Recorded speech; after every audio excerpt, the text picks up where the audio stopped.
여기서 몰래 보는 것보단 구독을 누르고 편히 보시오. 좋아요, 알람, 댓글까지 해준다면 고맙겠소.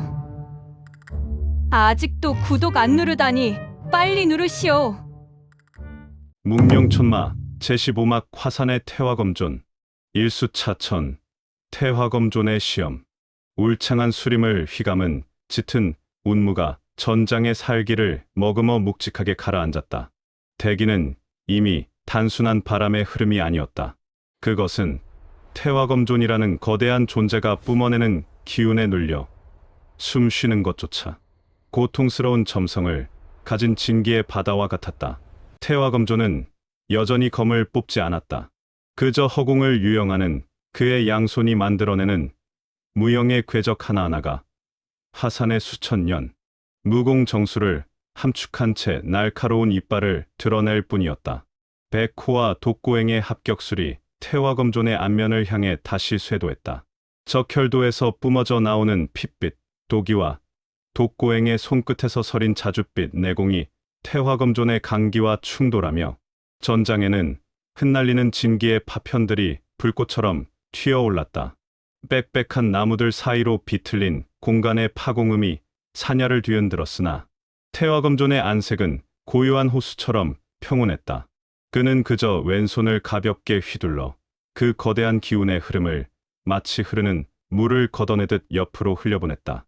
일수차천. 단 한 손으로 하늘을 가린다는 그 전설적인 무의가 현실이 되어 두 무인의 앞을 가로막았다. 태화검존의 왼쪽 가슴에 새겨진 매와 문양은 수림의 그늘 아래에서도 기이한 광위를 뿜어내며 생동감 있게 일렁였다. 그것은 단순한 자수가 아니라 깨달음에 도달한 자만이 가질 수 있는 절대적인 위압감의 상징이었다. 고작 이 정도로 화산의 이름을 넘으려 하였느냐. 태화검존의 음성은 낮았으나 수림 전체를 공명시키는 북소리와 같았다. 그 말과 동시에 태화검존의 손바닥에서 뿜어져 나온 무형의 경력이 독고행의 흉벽을 직격했다. 독고행의 호신강기는 태화검존 앞에서는 힘없는 안개처럼 사라지고 자아혈영장의 장력 또한 무력하게 흩어졌다. 독고행의 신형이 뒤로 밀려나며 거친 흙바닥이 패이고 뿌연 흙먼지와 함께 입가에서 울컥 쏟아진 선혈이 차가운 대지 위로 점점이 흩어졌다. 내부의 고통은 지금까지 겪어보지 못한 종류의 것이었다. 자아신공의 고결한 기운과 혈용마공의 잔인한 마귀가 단전 안에서 서로를 잡아먹으려 미쳐 날뛰었지만 독고행은 비명을 삼켰다. 이미 회색무복인과의 전투에서 익혔던 공진의 감각이 그의 전신을 타고 흐르기 시작했다. 그것은 단순히 버티는 것이 아니었다. 충돌하는 두 기운의 파동을 미세하게 조정하여 자신을 짓누르는 태화검존의 경력에 맞물리게 하는 고도의 연마였다. 경맥이 타들어가는 고통 속에서도 독고행은 의식의 끈을 놓지 않았다.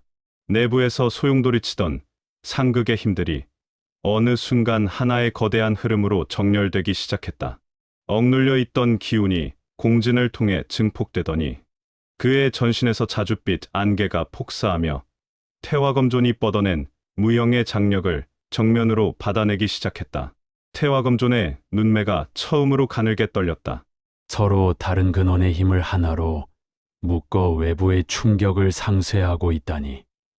이런 방법으로 자아와 마공을 섞어냈단 말인가. 자아와 마공은 결코 섞여 풀어낼 수 없는 법. 만약 그것이 가능했다면 무림은 이미 괴물들의 천지였을 터다. 더욱이 자아의 힘은 요결을 안다 해도 이토록 자연스레 펼칠 수 있는 것이 아니다. 역대 장문인들조차 예외는 없었다. 이자는 설마 화산의 사람이란 말인가? 알 수 없구나. 내 오늘 이들의 비밀을 어떻게든 알아내고야 말겠다. 그 옆에서 백호 또한 사투를 벌이고 있었다. 적혈도는 마치 살아있는 괴수처럼 백호의 손안에서 발광하며 그의 이성을 집어삼키려 들었다. 도신이 내뱉는 기괴한 진동음은 수림 속 굶주린 범의 포효와 같았다. 백호는 그 광기를 거부하지 않았다. 대신 그 거친 야성을 유려한 곡선의 흐름 속에 가두어 길들이기 시작했다. 그것은 혈영광도의 각성의 시작이었다. 거칠기만 했던 도법이 이제는 부드러운 붓처럼 공간을 유영하며 태화검존의 빈틈을 파고들었다. 적혈도의 파괴적인 힘은 그대로이되 그 움직임은 마치 물 흐르듯 매끄러웠다. 강함 속에 숨겨진 유함, 파괴의 힘을 유연함으로 감싸 안는 그 기이한 도세에 전설의 안광이 번뜩였다. 태화검존의 내면에서 기묘한 감정이 소용돌이쳤다. 그것은 수십 년간 잊고 지냈던 즐거움이었다. 검의 끝에서 평생을 살아온 무인에게 이토록 눈부시게 성장하는 재능을 마주하는 것은 큰 즐거움과 새로운 경험이었다. 그러나 동시에 서늘한 고민이 그의 머릿속을 스쳤다. 재미있구나. 실로 재미있어. 태화검존이 처음으로 옅은 미소를 지었다. 하지만 그 미소는 곧 차가운 서리로 변했다. 그의 오른손이 천천히 등에 매달린 검병으로 향했다. 아직 검을 뽑지도 않았건만 수림의 모든 운무가 일시에 찢겨나가며 빽빽한 나무들 사이로 서늘한 달빛이 쏟아져 내렸다. 태화검존의 손가락이 검에 닿는 순간 수림의 공기는 무거운 침묵에 잠겼다. 상공의 나뭇가지 위에서 이 모든 과정을 관조하던 회색 무복인의 눈빛 또한 한층 더 깊어졌다. 재래의 서막은 끝났다. 이제부터는 전설의 진면목을 마주해야 하는 시작이었다. 만개한 매화와 천강의 흐름, 챙그랑 태화검존의 손끝에서 시작된 금소금이 수림의 침묵을 찢어발겼다. 칼집을 벗어난 검신은 달빛조차 머금지 못할 만큼 차갑고 매끄러운 자태를 드러냈다. 태화검존의 신형이 움직이는 순간 울창한 나무들 사이로 수천 송이의 매화가 일시에 피어나는 듯한 환각이 전장을 뒤덮었다. 화산의 정수, 매화 24수검법이었다. 그의 검로는 단순히 아름다운 것에 그치지 않았다. 태화검존은 홀로 천군만마를 상대하는 연안진을 펼치듯 24수의 검초를 쉼 없이 이어갔다. 매화 꽃이 피 흩날리는 듯한 초식, 뒤에는 만리를 굽이쳐 흐르는 거대한 강물과도 같은 천강검법의 기도가 뒤섞였다. 부드러운 꽃이 피 강물에 실려 내려오다 어느덧 거센 소용돌이가 되어 백호와 독고행의 전신을 옥죄어왔다. 독고행은 태화검존의 검법에 놀라며 깨달았다. 태화검존의 검로에는 화산의 정통 검법만이 담긴 것이 아니었다. 초식과 초식 사이 기운이 갈무리 되고 뿜어져 나오는 그 은밀한 접점마다 자아신공의 오묘한 이치가 실핏줄처럼 얽혀 있었다. 태화검존은 화산의 금지인 태화동에서 15년간 폐관하며 선조들이 남긴 검은을 추적했다. 그리고 그 흔적 속에서 장문인들에게만 전승되는 자아신공의 요결 없이 혼자서 석벽의 검초를 수만 번 휘두르며 기운의 흐름을 몸으로 체득하였고, 그것은 화산의 검법과 결합할 때 위력이 배가 된다는 것을 스스로 깨우쳤던 것이다. 태화검존의 검은 화산의 역사를 증명하는 위대한 기록 그 자체였다. 독고행의 눈동자가 자줏빛으로 번뜩였다.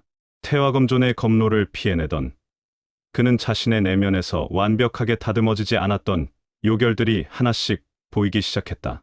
하동하동, 강물이 흐르듯 막힘이 없는 기운 운용을 보며 독고행은 비록 모든 요결을 알지는 못했으나 몸에 익숙했던 요결들을 완전히 이해하게 되었다.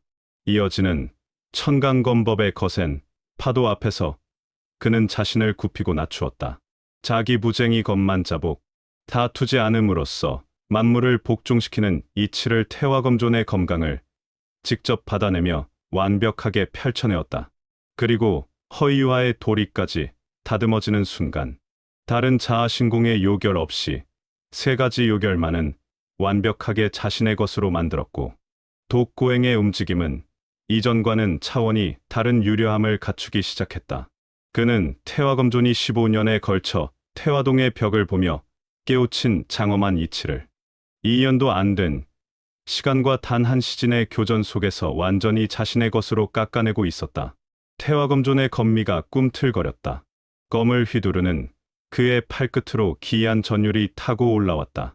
이자의 천재성은 나의 검로 안에서 묘리를 다듬으며 점점 더 발전하고 있구나.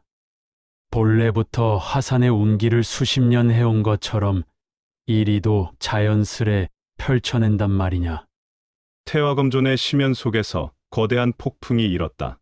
평생의 노력으로 얻어낸 보물과도 같은 깨달음을 눈앞에 이자는 오세물이 스미듯 무서운 속도로 흡수하고 있었다.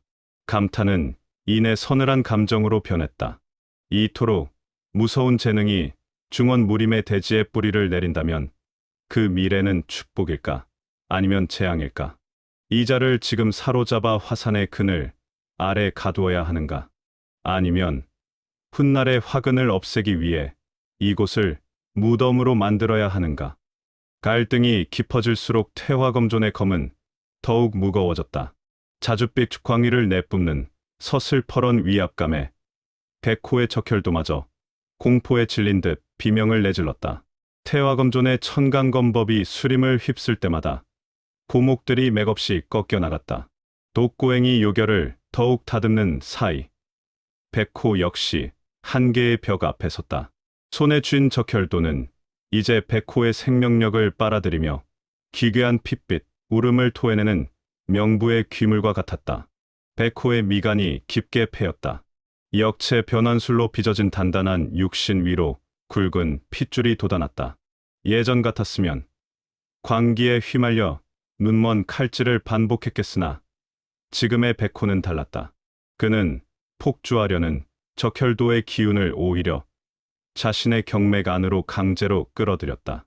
적혈도 니놈이 제어하지 못한다면 내가 너를 가두겠다. 그것은 혈영광도의 대전환이었다. 거칠게 날뛰던 도세가 고요한 수면 위를 미끄러지는 낙엽처럼 유려해졌다. 파고드는 핏빛도기가 태화검존의 매와 꽃잎들을 으스러뜨렸다. 태화검존의 안광이 번뜩였다. 독고행이 해안을 보였다면 백호는 전설의 검로조차 찢어발기는 야성을 증명하고 있었다. 패기와 천재성으로 무장한 두 고수의 합격은 이제 태화검존으로서도 감당하기 힘든 무게가 되어가고 있었다. 태화검존은 자신의 15년 폐관 세월이 부정당하는 듯한 기묘한 허탈감을 느꼈다. 하지만 그 허탈감은 이내 걷잡을 수 없는 투지로 변모했다. 거장은 이제 이들을 단순한 시험 대상이 아닌 자신의 검도를 위협하는 진정한 적수로 인정하기 시작했다. 좋구나.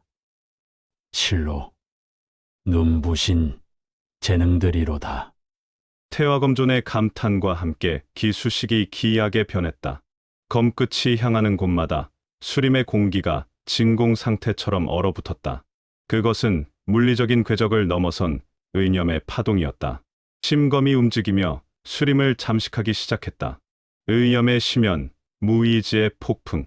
태화검존의 손끝이 검병을 떠나 허공을 향해 느릿하게 들어 올려졌다. 분명 검을 뽑으려던 기세였으나 정작 그의 손은 마치 빈 공기를 어루만지듯 부드럽게 곡선을 그리며 멈춰섰다. 하지만 그 정적인 움직임이 가져온 결과는 파괴적이었다. 수림을 가득 메웠던 짙은 운무가 비명을 지르며 좌우로 갈라졌다. 바람 한 점 불지 않는 정막 속에서 백호와 독고행의 전신을 감싸고 있던 대기가 날카로운 칼날이 되어 그들의 피부를 사정없이 핥히기 시작했다. 그것은 눈에 보이는 단순한 검강이 아니었다. 거장의 의념이 닿는 곳마다 공간 자체가 검이 되어 쏟아지는 이른바 무의지의 경지였다. 챙그랑 백호의 적혈도가 허공을 미친 듯이 갈랐다. 보이지 않는 적을 상대하듯 백호는 본능적인 감각에 의존해 자신을 옥죄어오는 무형의 압력을 쳐내고 있었다. 그의 묵직한 어깨 근육이 경련하듯 떨렸고 도신에서는 쉴 새 없이 불꽃이 튀어올랐다. 아무것도 없는 공간에 부딪히는 소리였으나 그 반동은 거대한 바위와 충돌한 듯 백호의 손목을 시큰하게 마비시켰다. 이것이 말로만 듣던 심검이란 말인가? 백호의 붉게 충혈된 눈동자가 호랑이의 그것처럼 번뜩였다. 그는 적혈도의 흉성을 억누르며 도의 흐름을 더욱 유연하게 굴렸다. 보이지 않는 칼날이라면 자신 또한 형체 없는 흐름이 되어야 했다.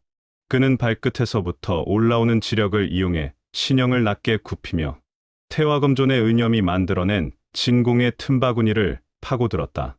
그 옆에서 독고행 역시 한계의 끝자락을 걷고 있었다. 그의 자아신공은 내공을 운용하는 수준을 넘어 태화검존이 펼쳐낸 심검의 파동에 스스로를 맞추는 초공진의 단계로 진입하고 있었다.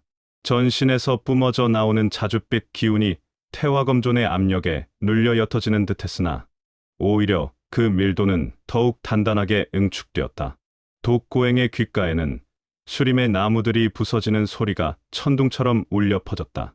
태화검존이 손가락 하나 까딱할 때마다 수십 년 된 고목들이 마치 보이지 않는 거인의 발에 짓밟힌 듯 수직으로 꺾여 나갔다. 찢겨나간 나무십들이 허공에서 가루가 되어 흩날렸고 흙먼지는 소용돌이치며 거대한 장벽을 형성했다. 태화검존은 그 파괴의 중심에서 미동도 하지 않았다. 그의 시선은 오직 두 무인의 움직임에 고정되어 있었다. 자신의 심검 속에서도 꺾이지 않고 오히려 기이한 합격을 만들어내는 그들의 모습은 노거장의 심연에 자리 잡은 사리를 더욱 선명하게 벼려냈다. 애석하구나. 태화검존의 입술이 마침내 열렸다. 그의 목소리는 바람에 실려오는 낙엽 소리처럼 가벼웠으나 그 안에 담긴 무게는 태산보다 무거웠다. 이토록 눈부신 재능들이 어찌하여 화산의 문화가 아닌 정체 모를 어둠 속에서 피어났단 말이냐. 너희들의 존재는 중원의 질서를 뒤흔들 불씨가 될 것이 분명하니 내 오늘 노구의 명예를 걸고 그 싹을 거두리라. 태화검존의 선언과 함께 허공에 머물던 그의 손바닥이 천천히 뒤집혔다. 그 찰나 백호와 독고행이 딛고 있던 대지가 거대한 지진이라도 일어난 듯 요동치기 시작했다. 지하 깊숙한 곳에서부터 차오르는 검기가 쥐표면을 뚫고 솟구쳐 올랐고 수림의 운무는 피처럼 붉은 노을빛으로 물들며 두 사람을 집어삼킬 듯이 덮쳐왔다. 백호의 적혈도가 비명을 내질렀다. 독고행의 자아신공이 한계의 임계점을 넘어서며 그의 경맥을 찢어발기기 시작했다. 하지만 두 사람은 물러서지 않았다. 백호가 선열이 낭자한 손으로 돌을 고쳐주며 전방으로 도약하자 그 뒤를 바치던 독고행의 자줏빛 기운이 백호의 도신에 감기며 거대한 뇌전과도 같은 합격의 궤적을 만들어냈다. 명경지수의 파편 혈로를 여는 합격. 태화검존에 뒤집힌 손바닥이 아래로 짓눌리자 수림의 공간은 거대한 맷돌에 갈려 나가는 듯한 괴이한 소음을 내뿜었다. 퍽, 퍽, 그드득. 백호의 어깨와 허벅지에서 선열이 분수처럼 솟구쳤다. 눈에 보이는 공격이 없었음에도 그의 견고한 근육은 보이지 않는 면돈 아래 베인 듯 처참하게 갈라졌다. 혈령지에서 강화된 육신조차 태화검존의 무형의 검기 앞에서는 무력했다. 백호는 비명 대신 이를 악물며 바닥을 굴렀으나 그가 멈춰 서는 자리마다 대지는 깊게 패이며 그를 매장하려 들었다. 백호, 독고행이 다급히 소리쳤으나 그 역시 온전치 못했다. 자아신공의 자줏빛 기운이 그의 전신을 감싸며 심검의 압력을 밀어내려 애썼지만 태화검존의 심검의 기운은 독고행의 내공이 닿지 않는 혈맥 내부까지 파고들어 기혈을 뒤흔들었고 독고행의 눈가와 콧구멍에서 가느다란 핏줄기가 흘러내렸다. 내장 전체가 뒤틀리는 고통 속에서도 그는 태화검존의 검끝이 아닌 그의 눈을 응시했다. 태화검존의 눈은 고요했으며 그 고요함이야말로 이 무자비한 심검의 근원이었다. 독고행은 깨달았다. 이 폭풍을 멈출 방법은 태화검존의 심검을 피하고 막는 것이 아니라 심검 자체를 뒤흔드는 충격뿐이라는 사실을. 백호, 너의 적혈도에 나의 자아혈영공을 합쳐 공격하자. 독고행의 전음이 전해지자 백호는 대답 대신 피에 젖은 손으로 적혈도를 단단히 움켜쥐었다. 도신에서 뿜어져 나오는 핏빛, 귀기가 독고행의 자줏빛 내공과 얽히기 시작했다. 상극이라 여겨졌던 두 기운이 독고행의 공진을 매개로 하나로 융합되며 수림의 어둠 속에 기이한 검붉고 자주색의 광채가 피어올랐다. 태화검존의 눈매가 다시 한번 가늘게 떨렸다. 자아와 마공의 융합이 형체를 갖추었단 말이냐. 저것은 도도 아니고 마도 아니다. 천하를 뒤흔들 재앙의 전조로다. 태화검존의 번민이 확신으로 바뀌는 순간 그의 심검은 더욱 잔혹해졌다. 허공을 유영하던 그의 손가락이 튕겨 나가자 수만 장이 매화꽃이 피 날카로운 얼음 파편이 되어 독고행과 백호를 덮쳤다. 하지만 백호와 독고행의 합격술은 이미 한 줄기 빛이 되어 그 폭풍을 뚫고 있었다. 백호의 야성적인 도세가 길을 열고 독고행의 자색 기운이 그 궤적을 증폭시켜 태화검존의 심검의 장벽을 타격했다. 쾅! 공간이 비명을 지르며 뒤틀렸고 태화검존의 절대적인 고요함에 처음으로 균열이 가기 시작했다. 태화검존의 발밑에 있던 낙엽들이 일시에 가루가 되며 흩날렸다. 화산의 전설이라 불리던 태화검존이 처음으로 반보 뒤로 밀려난 것이다. 나를 물러서게 하다니. 태화검존의 감탄과 동시에 눈매가 서늘하게 가라앉았다. 한 손으로 유려하게 검을 부리며 매화의 향기를 흩날리던 기세가 돌연 무겁게 변모했다.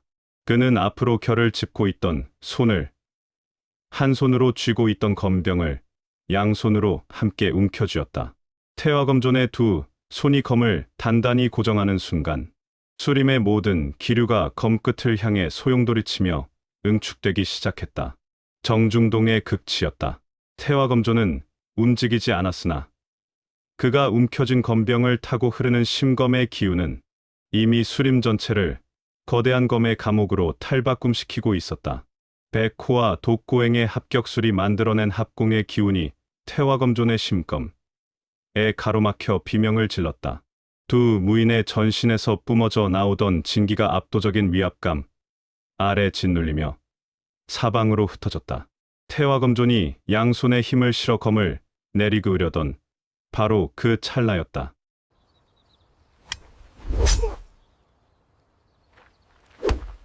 빨리 구독하세요.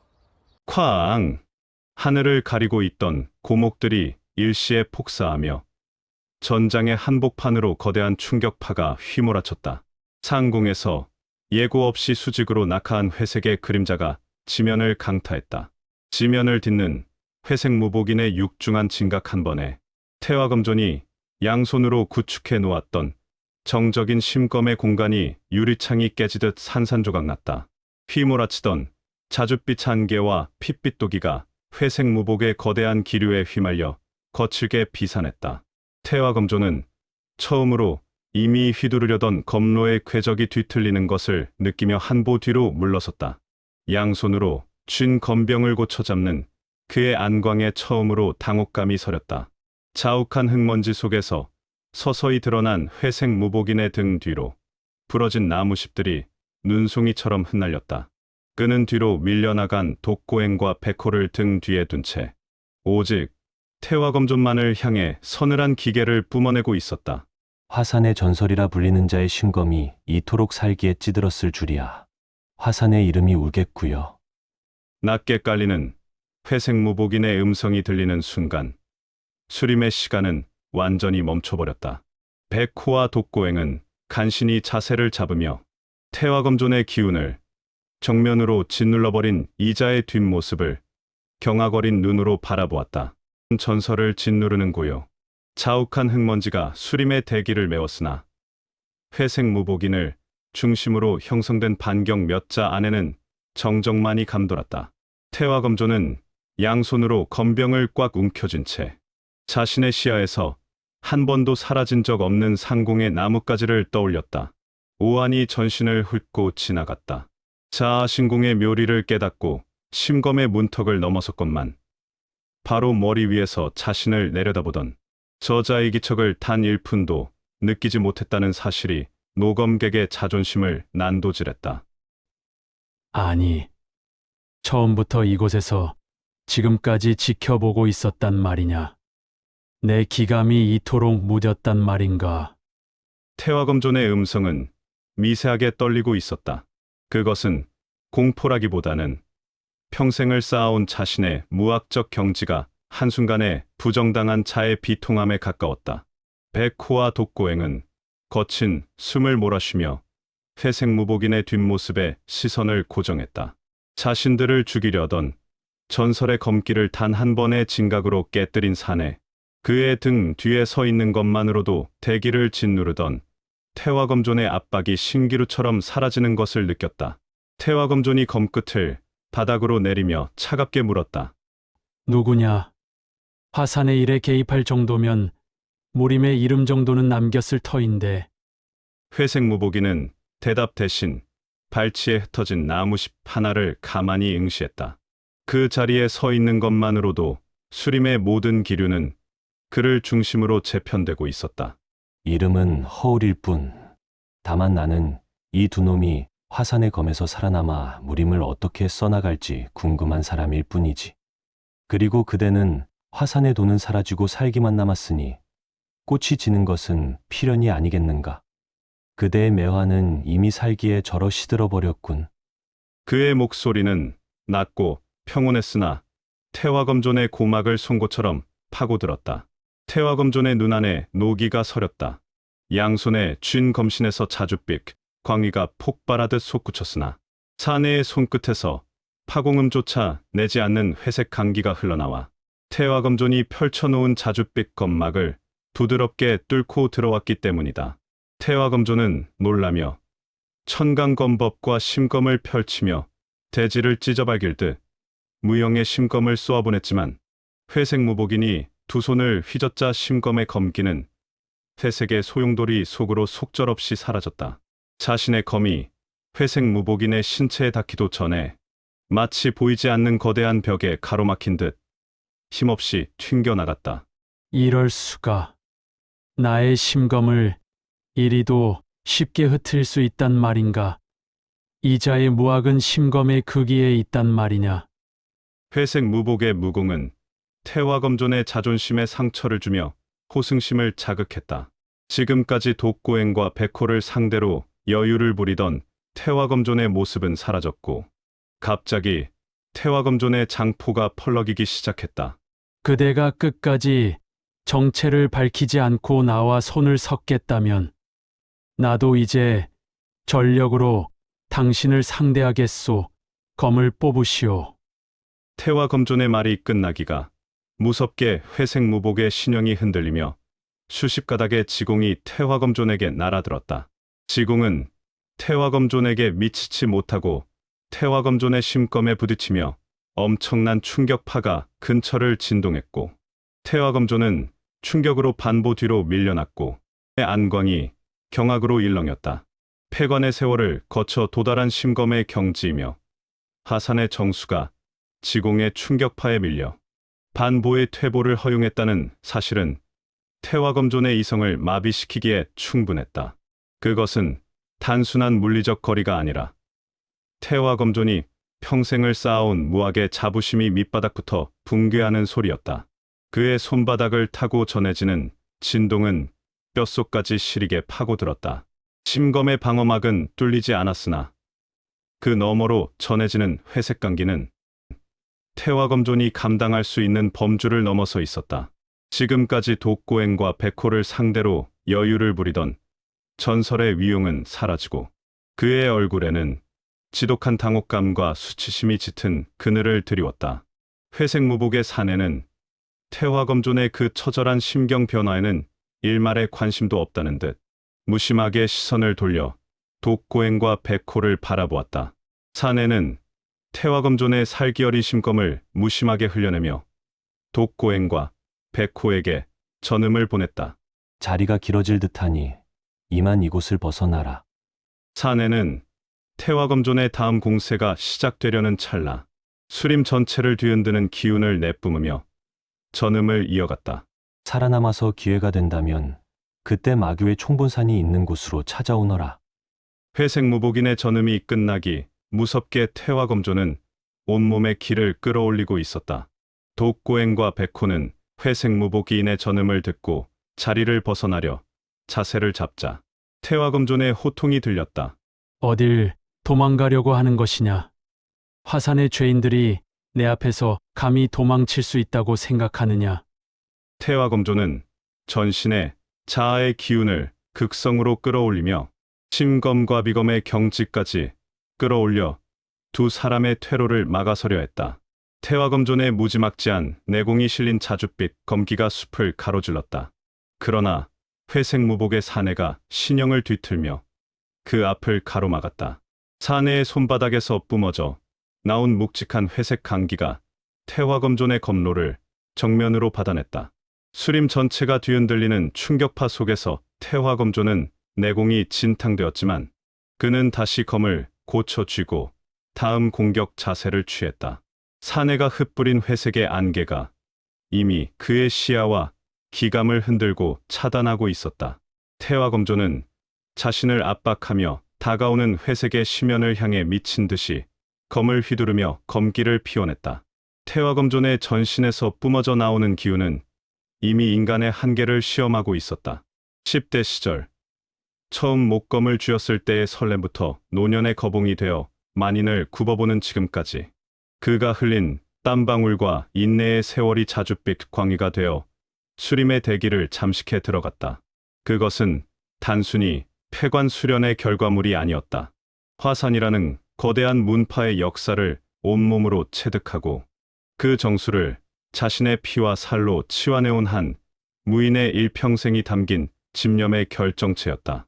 태화검존이 천천히 검을 들어 올리자 대지는 부르르 떨며 그 위압감을 견뎌냈다. 자아 신공을 정식으로 전수받지는 못했지만 스스로 그 심오한 경지에 다가간 태화검존의 검기는 대자연의 흐름을 거스르지 않는 정순함에 있었고 또한 그가 펼치는 자아의 기운은 처절하리만치 뜨거웠다. 자신의 존재 이유를 증명하려는 듯 그의 매화검 끝에서 천간검법의 정수가 폭발하듯 쇄도했다. 보아라. 이것이 내가 살아온 증거이자 화산이 지켜온 도이다. 말이 끝나기가 무섭게 수천 개의 매화 검기가 허공을 수놓았다. 그것은 단순한 환영이 아니었다. 한 번의 휘두름에 평생의 정진을, 한 번의 찌르기에 평생의 고독을 담아낸 집념의 산물들이었다. 수림의 나무들은 그 기세에 눌려 낙엽조차 흘리지 못한 채 고사했고 대기는 찢겨나가는 비명을 질렀다. 태화검존의 의념은 이미 검과 하나가 되어 수림의 어둠조차 지워버릴 듯한 눈부신 자줏빛 일모를 만들어내고 있었다. 화산의 모든 역사가 그의 검 끝에서 살아 움직였다.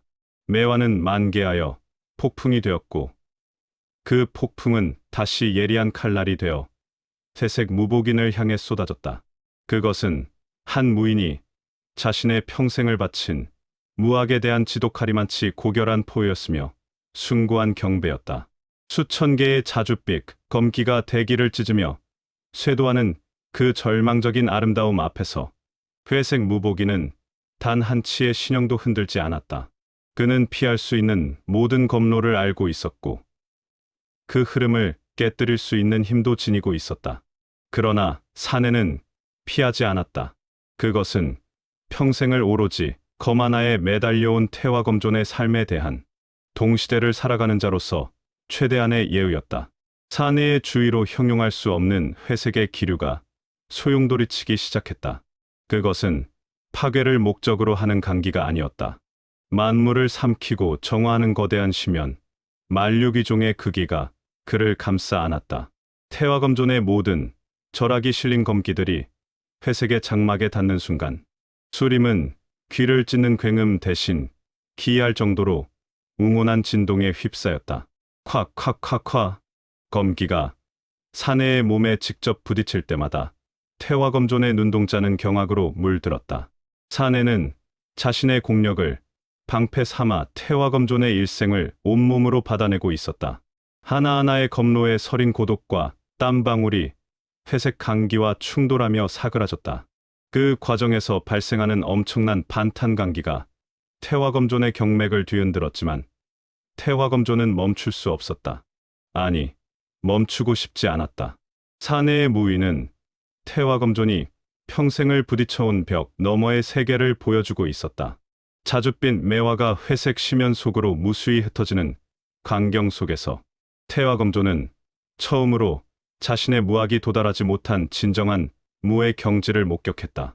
그것은 굴욕이 아니었다. 평생 닫혀있던 깨달음의 문이 비로소 미세하게 열리는 소리였다. 이것인가? 정녕 이것이 내가 닿지 못한 도의 끝이란 말이냐? 태화검존의 마음속에서 고요한 경외심이 피어올랐다.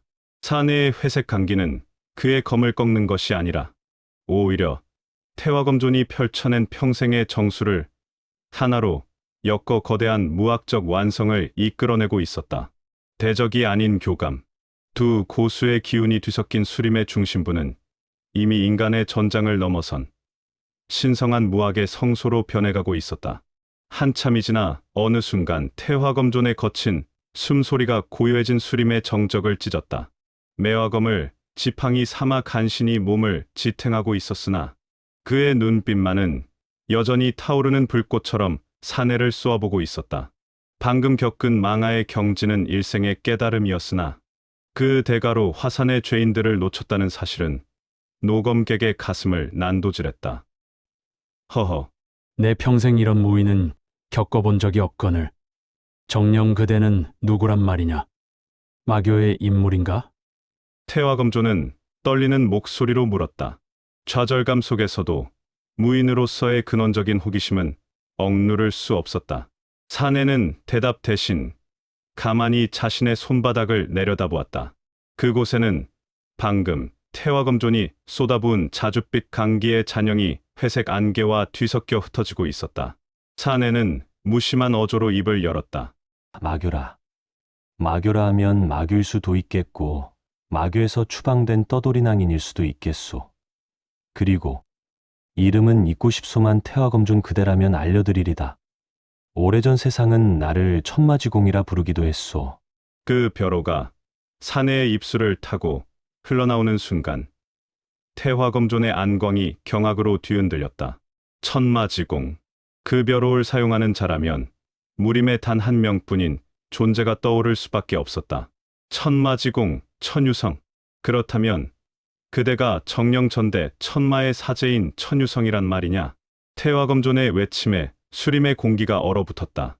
전설로만 내려오던 마교의 검을 전대 천마의 그림자이자 마교 최고의 기재로 칭송받던 자가 눈앞에 서 있었다. 태화검존은 자신이 상대한 이가 누구였는지 깨닫는 순간 온몸에 소름이 돋는 전율을 느꼈다.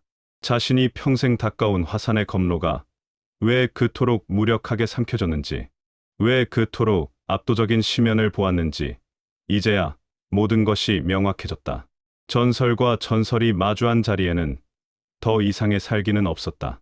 오직 시대의 경랑 속에 남겨진 고수들만이 공유할 수 있는 묵직한 무게감만이 수림의 안개 속에 가득 찼다. 천유성은 놀라는 태화검존의 시선을 무심히 받아내며 멀리 10만대 산이 있는 쪽을 응시했다. 그의 눈에는 정과 마의 구분보다 더 깊은 회한이 서려 있었다. 평생 사형과 대립하며 그가 가는 길을 부정해왔으나 끝내 먼저 세상을 떠나버린 사형의 소식은 천유성에게 지워지지 않는 낙인이었다.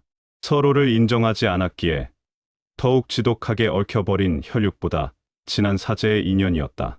태화검존, 잠시 내 이야기를 들어보겠소. 정과 마로 나누어 이렇게 피비린내 나는 목숨건 싸움이 수없이 반복에 반복을 하는 것은 순리인 거요?